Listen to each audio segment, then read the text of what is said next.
सारो वायुमंडल अहिड़ो त भयानक ऐं पुरस्रार थी वियो जो ॼण वण ऐं ॿूटा खेसि भूत बणिजी खाइण लाइ ड्रोड़ी रहिया हुआ। वाटाड़ू वाइड़ो थी हेॾां होॾां निहारे रहियो हुयो त छाजो हुल हला। उन ई पटी ऐं उन ई पेर ते हिक ॿीअ घुटियल सनी दिलि ॾारींदड़ रीह उभिरी ऐं भयानक आवाज़ जे पड़ाॾे में ॿुॾी वई। वाटाड़ू आवाज़ किड़वाए निहारियो ऐं थोरो ई परे घाटनि वणनि जे ॾारनि मां खेसि सोजरो फुटंदो ॾिसण में आयो।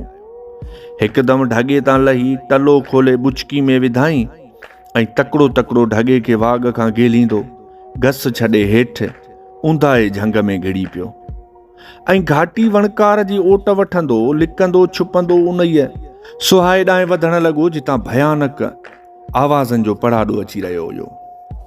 जीअं वाटाड़ू वेझो थींदो वियो तीअं ई आवाज़ विया भयानक थींदा।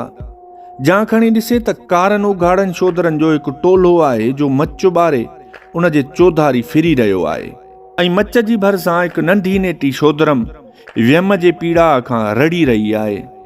ॿकारियूं कोजूं औरतूं संदसि टंगूं संभालण जा वस करे रहियूं आहिनि ऐं ॿ टे उघाड़ियूं उॿालियूं औरतूं हिन जी सेरांदी ऐं पेरांदी खां झुकियल आहिनि।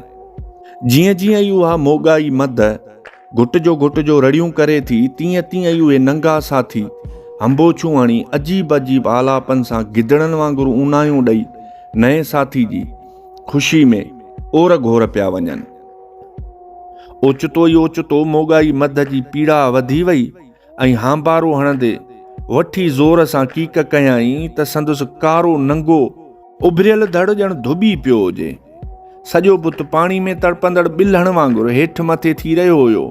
कंध खे धुंधुड़ा